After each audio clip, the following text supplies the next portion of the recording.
You ask Tiger to calculate. This deals with finding the midpoint between 2 points. The midpoint between the 2 points is 66.5, negative 46.5. Let's solve it step by step. Plot the 2 points and calculate the midpoint using the formula.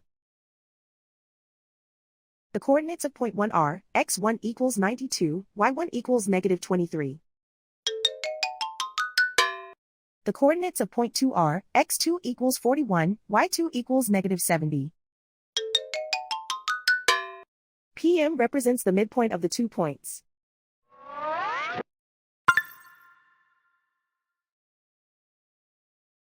Use the x values in the midpoint formula to find the midpoints x.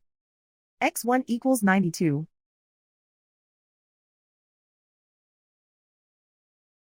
x2 equals 41.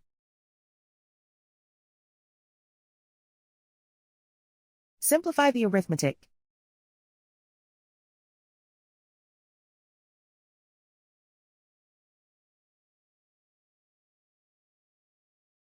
Use the y values in the midpoint formula to find the midpoints y. y1 equals negative 23.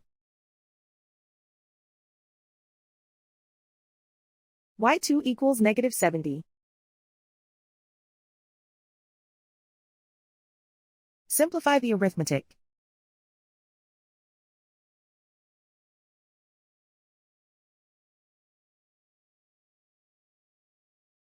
And so, the midpoint is 66.5, negative 46.5.